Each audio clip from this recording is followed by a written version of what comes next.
So now the moment that everyone has been waiting for. Today we are excited to present Dr. Alexandra Rendely. Dr. Alexandra Rendely is a physical medicine and rehabilitation physician at the University Health Network's Toronto Rehab and a clinician in quality and innovation at the University of Toronto. During her residency training at the University of Toronto, she completed a year-long fellowship in health journalism through the Dalla Lana School of Public Health. Prior to attending McMaster Medical School, she worked for various television and radio stations as a sport journalist. Currently, Dr. Rendely works as a musculoskeletal and sports medicine physiatrist with an inpatient and outpatient practice and a special interest in COVID rehabilitation. She co-runs the interdisciplinary virtual COVID rehab clinic at Toronto Rehab, and she also advocates for rehabilitation and related topics as a freelance health journalist. So without further ado, please help me welcome Dr. Alexandra Rendely. Alexandra, whenever you are ready, please take the floor. Thanks, Isabel, so much. I'm just going to share my screen here. And thanks everyone for joining tonight. I know it is late after a long work day. So I appreciate you coming, and I do hope this is useful. So please put questions in the chat so that I can answer your direct questions that you may have. Make sure I'm addressing all the needs from the people in the group here today. So we're going to discuss kind of the scope of post-COVID and some of the patient profiles that I've been seeing, and discuss some of the long-term complications of an acute COVID infection. And we're going to discuss the current patient population and kind of the model of care that we've been providing at Toronto Rehab and what it actually looks like to kind of go through COVID rehab program. So in terms of a disclosure, I did peer review the Ontario Science Table Science Brief on understanding the post-COVID-19 condition. I will reference a document. I did not receive funding to provide commentary as an editor, and I've not received any additional funding or anything else to disclose here today. From my introduction, just a little bit of background. I do enjoy kind of speaking and engaging on health and related topics, especially in the field of rehab. That has kind of been a way to merge my prior experiences in journalism and then my career in medicine. And I am currently full-time with both U of T and UHN. So we'll jump right into it here. It can be a bit confusing. There's a lot of terms that get thrown around. So there's long COVID and long haulers and long-term COVID effects, post-acute COVID. The one that I tend to use is post-COVID condition or post-COVID symptoms. One that comes up a lot in the literature, especially from the United States, is this PACS, or the post-acute sequelae of SARS-CoV-2 infection, but it is all talking about the same entity. Long haulers tend to be what patients identify themselves as, and was actually a term born on Twitter by a group of very strong-willed individuals who advocated so hard to say, hey, my acute infection is over, but I am not well. And they all banded together, and it's really been so incredible to see what's come from the term long haulers first appearing on Twitter in May of 2020, so just shortly after the start of the pandemic. The definition that I'm going to use here today is from the World Health Organization that officially was published about a year ago in October 2021. And important to note that it can occur in individuals who had a probable or a confirmed case of COVID infection. And this is important because we know in Ontario, it was very difficult at certain times of the pandemic to get access to a PCR test, especially early on in early 2020. And then again, when the government kind of changed COVID testing sites in December 2021. So an at-home rapid test or known exposure and symptoms that kind of fit does allow for you to fit this definition, which I think is very important for patients that we see across Ontario. And then it's usually 3 months from the onset, lasting at least 2 months. and can't be explained by an alternative diagnosis. And that's important because you can have COVID and something else. And we know that a lot of patients did miss age-related health screenings early on. Family doctors' offices were only doing virtual in early 2020, things like mammograms or pap smears or colonoscopies or things that would lead to age-related cancer diagnoses were put on hold or delayed. And so we do want to make sure that we're ruling out other things. These are some of the most common symptoms we're seeing with COVID, the fatigue and shortness of breath and cognitive dysfunction, and it's importantly impacting everyday function. And these symptoms can be new, they can persist, they can relapse, and they can kind of come in clusters. So we're talking about a wide range of individuals because that would encompass a lot of different presentations. So there's no one size fits all for what post-COVID condition looks like because it really is so variable. So even within different organizations and large bodies, we're talking World Health Organization, Government of Canada, Center for Disease Control and Prevention in the United States, like there's different terms being thrown around, but it appears that post-COVID-19 condition is the most common one coming out. So what is the actual prevalence here? And so this was from Statistics Canada back in less than a month ago, about 2 weeks ago, October 17th, that approximately 1.4 million Canadian adults are experiencing COVID-19 symptoms at least 3 months after a positive test. And so that means that based on the definition from World Health, that's 1.4 million Canadians who are by definition having post-COVID condition. And that's an underestimate, I would say, because the true prevalence of positive tests are not known by virtue that we stopped collecting data months and months ago.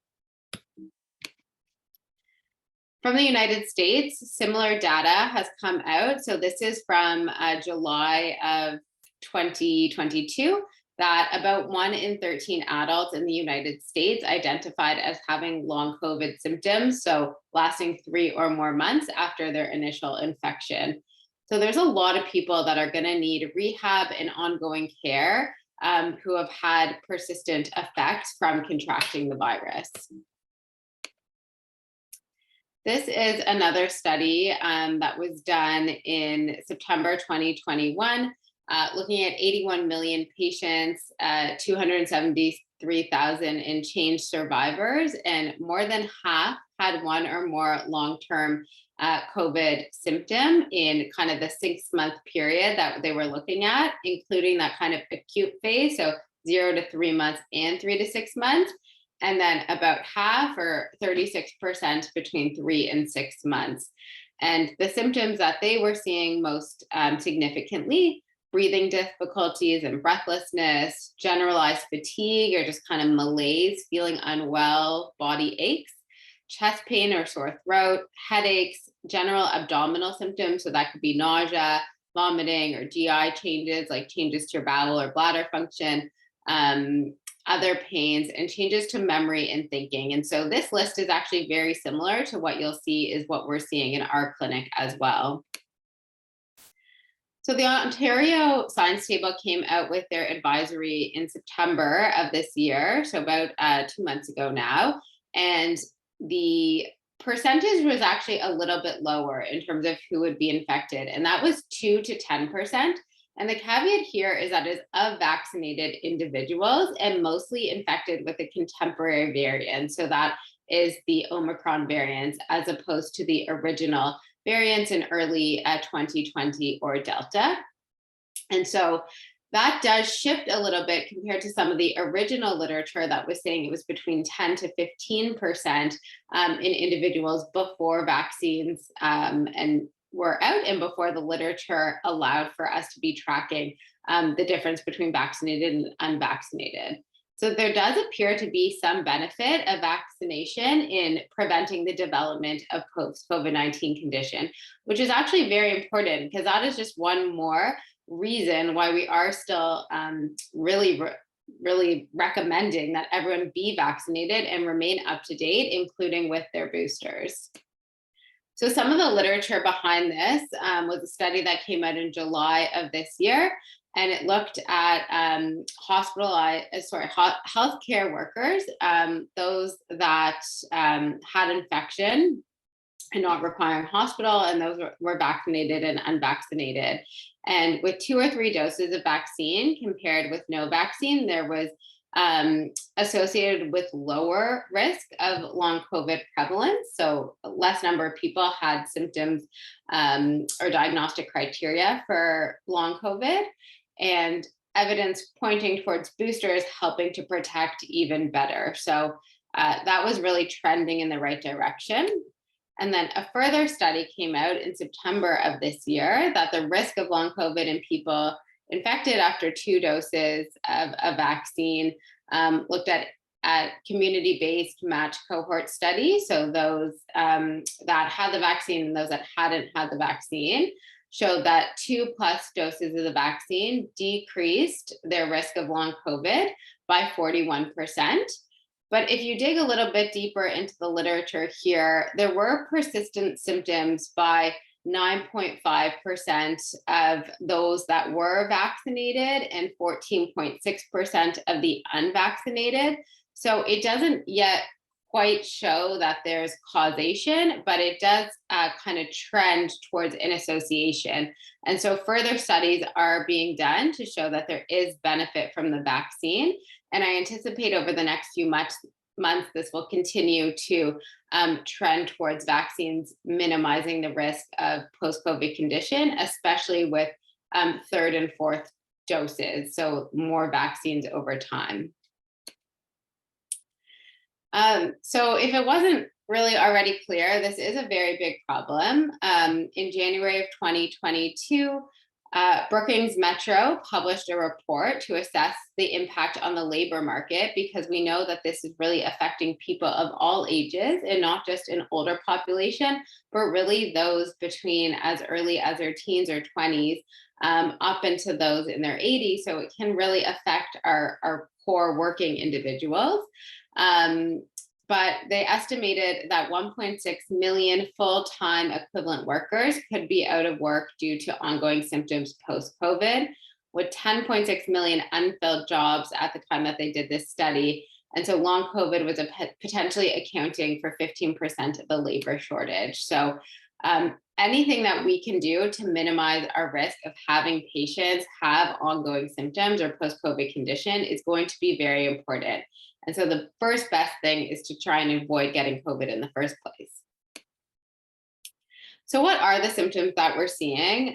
There's over 100 symptoms that have been documented from several studies. In the short term, we're seeing a lot of fatigue and generalized pain. Shortness of breath is one that I think is going to shift as new studies become available, because we know that the original variant of COVID back in March 2020 was affecting the lungs significantly more than some of these like more recent variants of concern, including things like Omicron, and that we're seeing a lot less kind of intubation, be it for the individuals who are vaccinated having protection, but also just the way that the virus has adapted. And because of that, we're seeing less patients short of breath, requiring supplemental oxygen when they leave hospital, or at the extreme end, I've seen a couple patients who have required double lung transplants because of the infection causing such severe scarring on their lungs. So I'm curious to see, anecdotally, I'm seeing less shortness of breath, and I'm curious worldwide if that's going to continue to kind of trend down in the literature. Sleep disturbances is a very big one. Mood symptoms, anxiety and depression, both early on and longer term, and then the cough that goes with the shortness of breath. And then later on, you'll see that the symptoms are fairly similar, with things like PTSD becoming higher, especially in those that were hospitalized.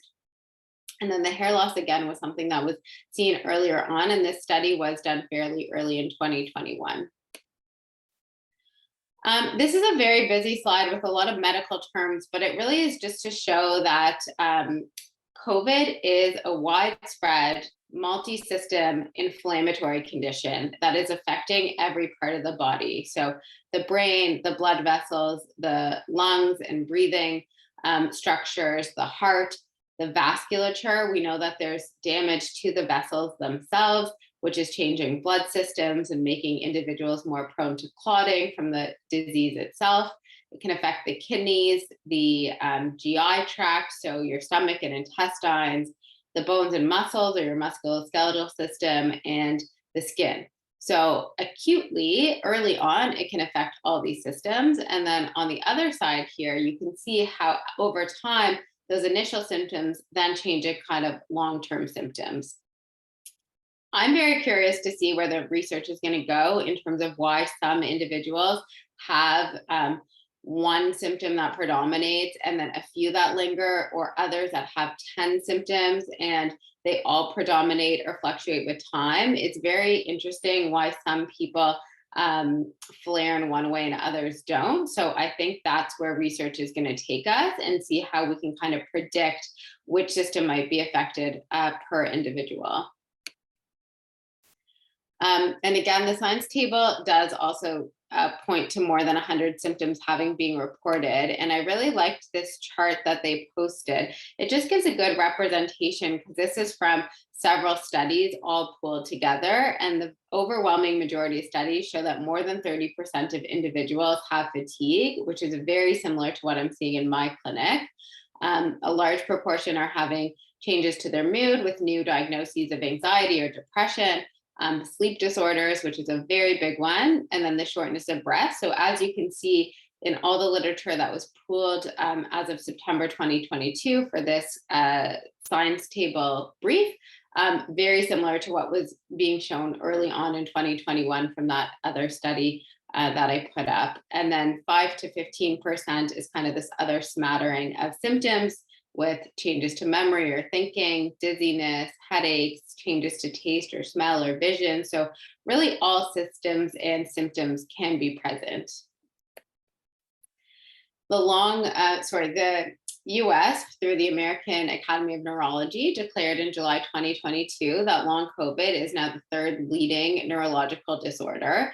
So it took a very short amount of time for it to kind of skyrocket right up there with stroke and brain injury, which is really going to lead a lot of individuals to have long-term deficits and change the things that they can do day to day, be it work or school or take care of loved ones or anything of that nature.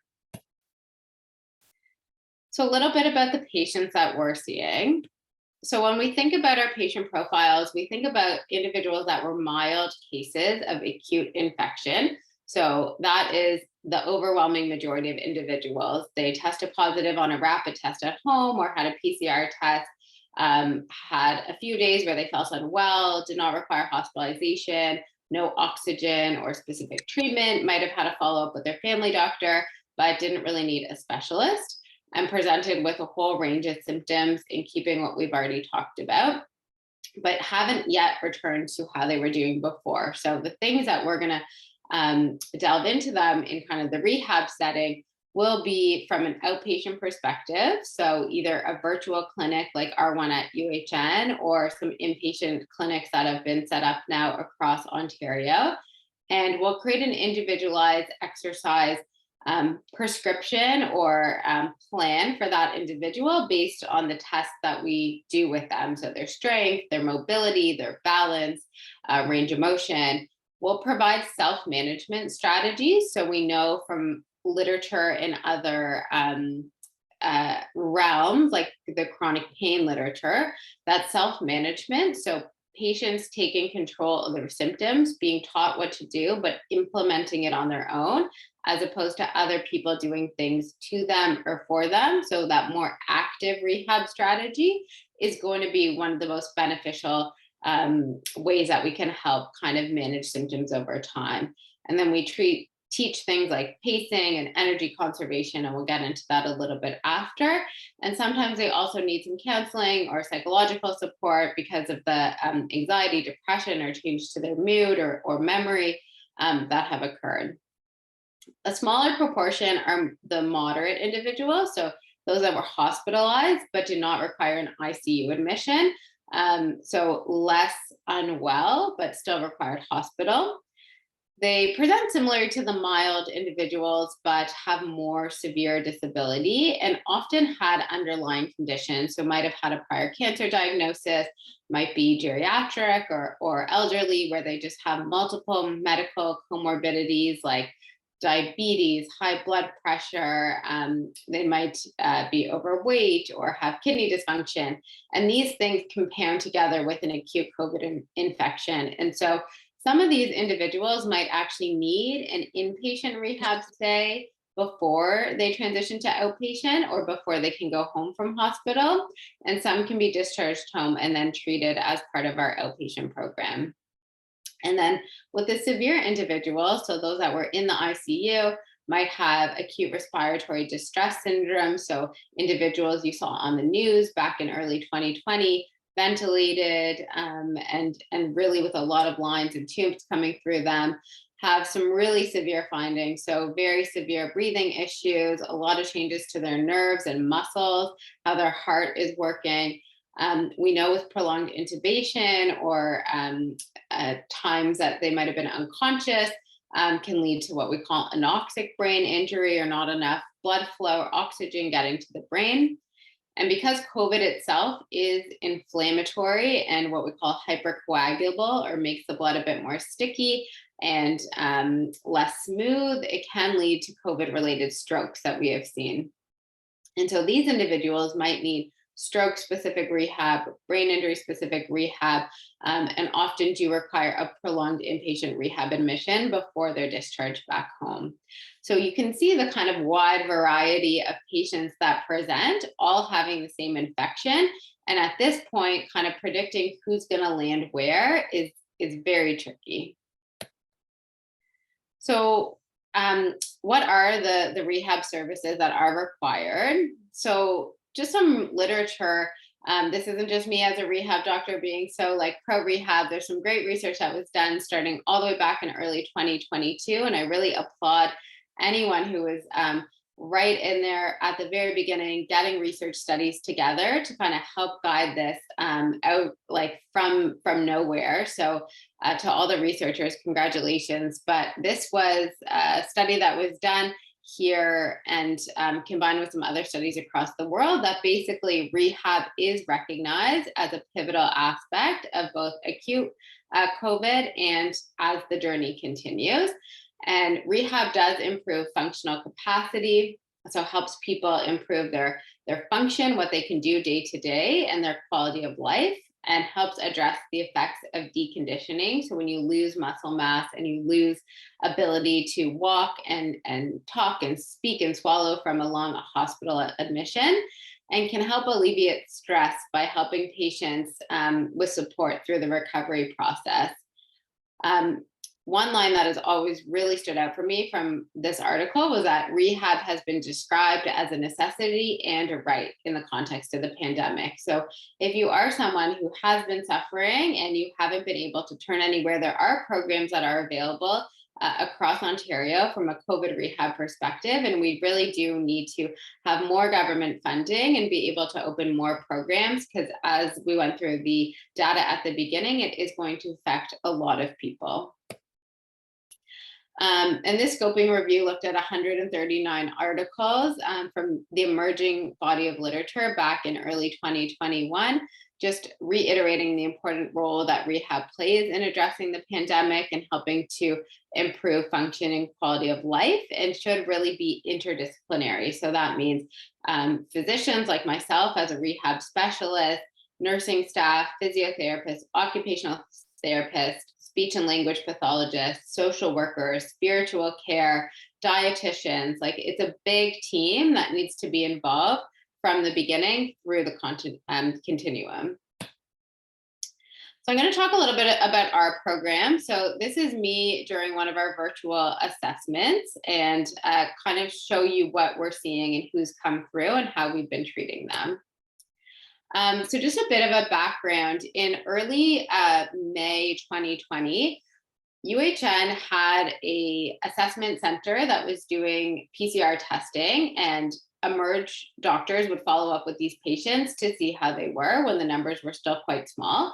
And they found that there was a small group of patients who, after their initial infections resolved, they were not getting better. So they reached out to our Toronto Rehab program, that's a part of UHN, and said, hey, what should we do with these patients? Can we put something together? So a working group was formed and a literature search was done, but there was actually no literature at the time because COVID rehab did not exist yet. We were just at the very beginning of the pandemic. And so we looked at other literature from other disorders, from other ICU populations, from other pandemics, and tried to piece together everything we could to come up with a program structure and to look at resources that we could put together to help this group that we really knew nothing about and didn't really know what they were going to be or how many people would come through. And by July 2020, so just a few months later, we had our first patient come through the program.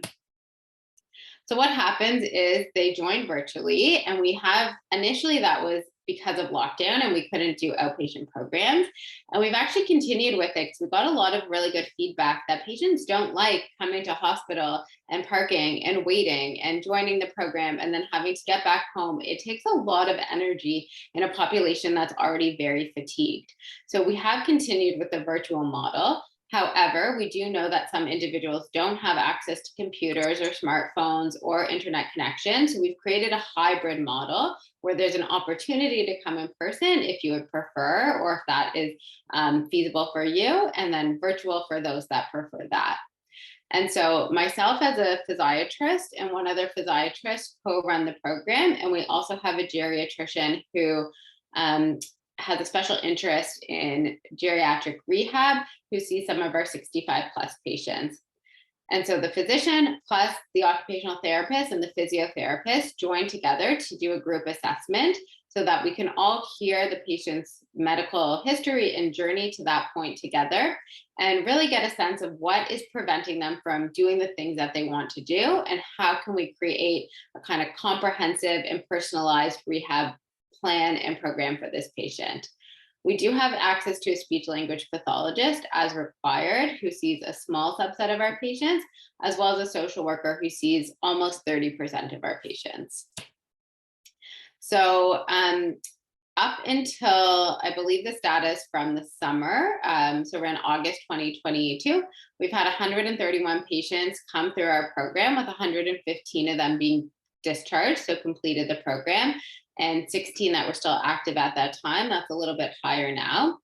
Patients stay in our program for about 115 days, with one patient being in for less than a week and one being in for more than a year. So quite a long range. We don't have a prescribed kind of program. As I said, it's really tailored to the individual and their deficits.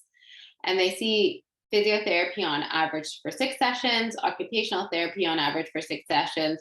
Those that need social work see them for about 6 sessions, about 2 with the physician, and then the small subset that needed SLP are seeing her for about 10 sessions. So some very kind of difficult deficits that are taking longer to kind of assist.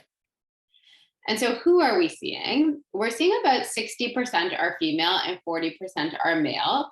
And that's really in keeping with the literature that we've seen from across the world, that it has skewed slightly female predominance from a post-COVID condition perspective. Our age tends to range from about 30 to 69 as the majority, with about 40 to 60 as kind of our peak.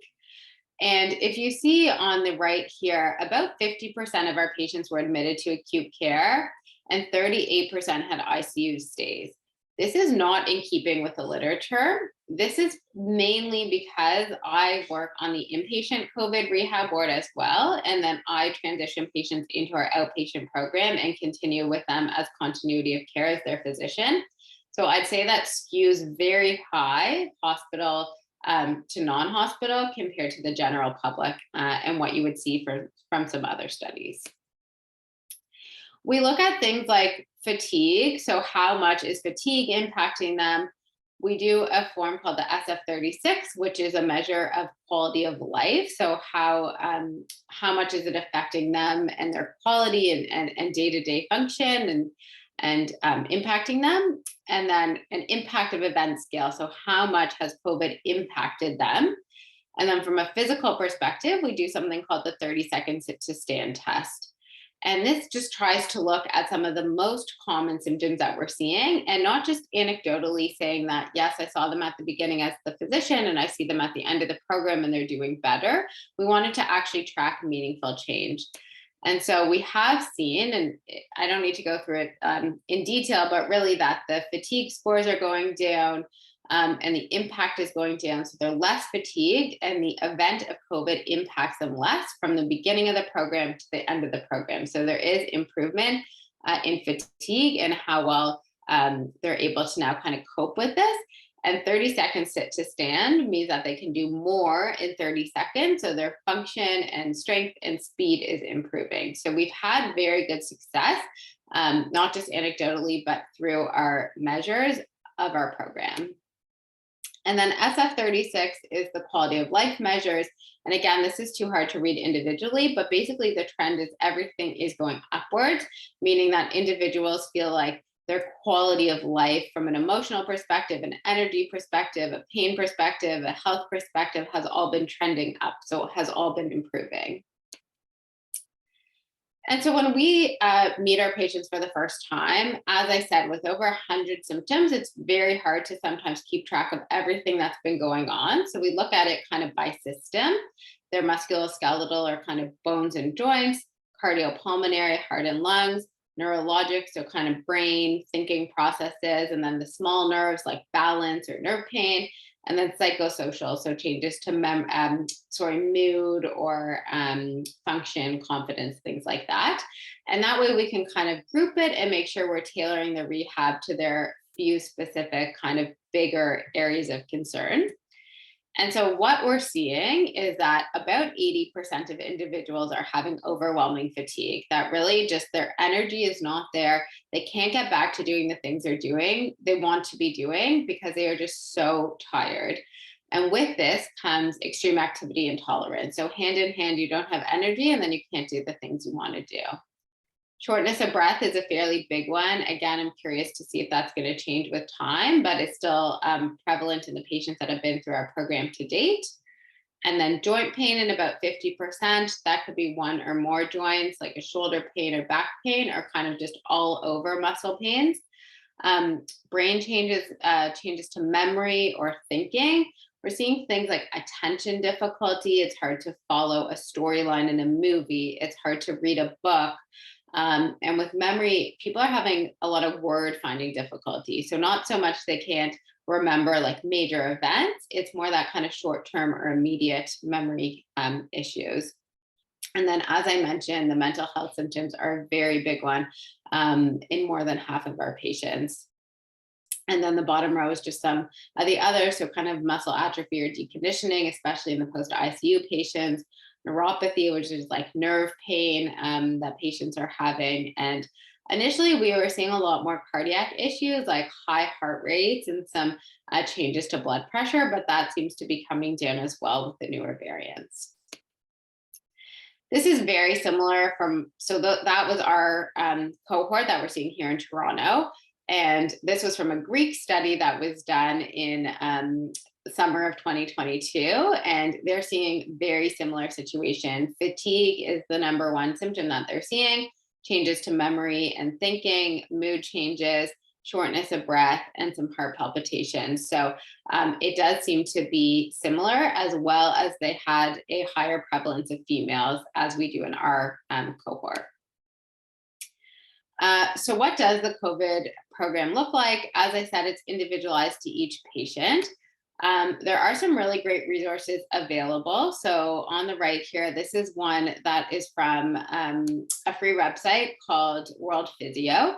And it's available in almost 60 languages, which is great for the population we see across Ontario here.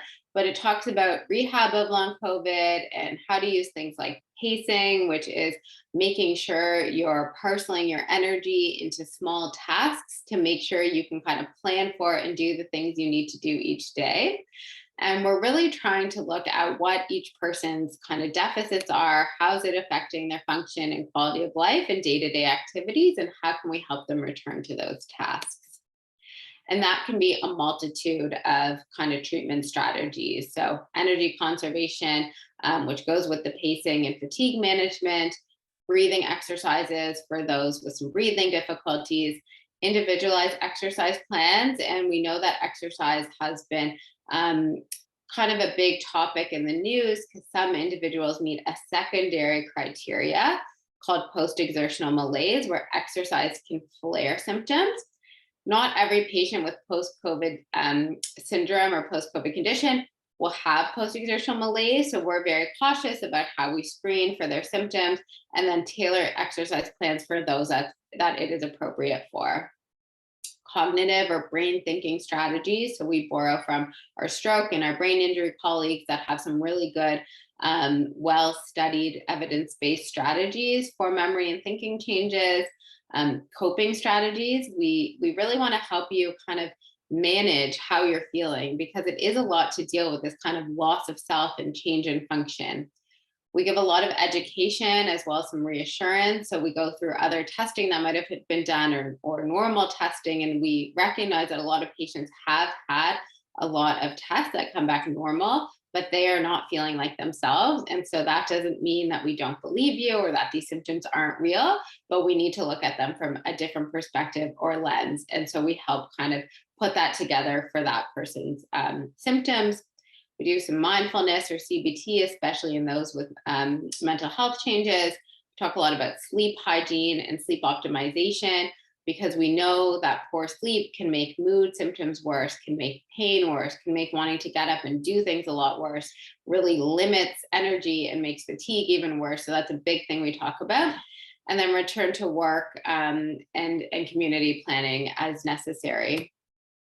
And as I mentioned, we wanted to make sure that we rule out other things. So the last few slides here, and I want to make sure we have time for questions, are mainly some really good resources that are available. So this is from the BMJ. So Long COVID, a guide for primary care. So if those have a family physician who don't really know what to do, or you meet a physician who can't really help you, you can always be like, hey, look, this is a great resource. Maybe we can discuss it together. There's really good handouts for patients like yourselves who can want to return to exercise. And this is a great resource that's color coded and talks about stages and goals and really helps walk you through what that looks like if you were previously having a lot of ongoing symptoms. How to deal with post-exertional malaise if you do fall into this category of individuals that kind of flare with exercise. Ways to help with long COVID, including pacing, prioritization, planning, positioning. And so I'll provide all these resources in a PDF if people are interested. It's just to show that there's some really great things out there. And a lot of people have worked very hard to kind of create ways to help patients that are still struggling. A lot of videos and links on the left-hand side here about pacing itself. And some additional kind of handouts from a forum that went on in September called Long COVID Physio International that created these patient summaries and handouts that kind of provide key takeaways, again, available in several languages. The World Health Organization has this PDF handout that has good visuals to go with it. So you can kind of look up the visual that matches the symptom you're having. And then it provides good evidence in terms of what to do and how to move forward, and also available in about 20 languages. And then these are just some of my other favorite resources. So the Ottawa Hospital has a self-management website. The caveat with this one is that you need a really good kind of internet connection. It's very kind of tech savvy and only available in English. So those are the two downfalls, but it is quite good if you can access it. Getting Healthy After COVID, a resource for patients, and rehab and allied health considerations are both through the Alberta Health. And Alberta has done some great online resources, webinars, podcasts on COVID rehab. And then just another list of some other resources that I found very helpful. And if anyone has ones that have been very helpful for you, I'm always happy to grow this list. So lots of resources available for those that might not be attached to a provider, but want to know where to look next. So in summary, a large portion of individuals will need rehab following recovery from COVID.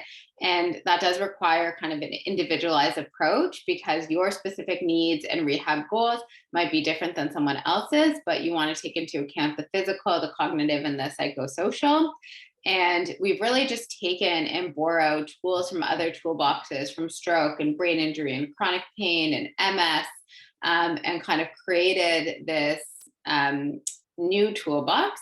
And now we're using emerging evidence and research to support what we're doing. And it really is pointing to the role of multidisciplinary rehab post-COVID. And we're learning alongside of our patients what it means to be COVID recovered. Even if I don't have all the answers, and even as information is changing, we're trying to really help the patients the best that we can. And it's really been a journey. I never thought in my first kind of couple years that I would be a COVID rehab physiatrist, but here we are. And it's been really nice to kind of see the change and progress with some of these patients over time. So I'm available for questions by email, or that is my Twitter. I'm very active on Twitter as well. So happy to answer any questions and provide the resources. And I'll stop sharing here so we can have a discussion. Thank you so much, Dr. Alexandra, for that amazing presentation.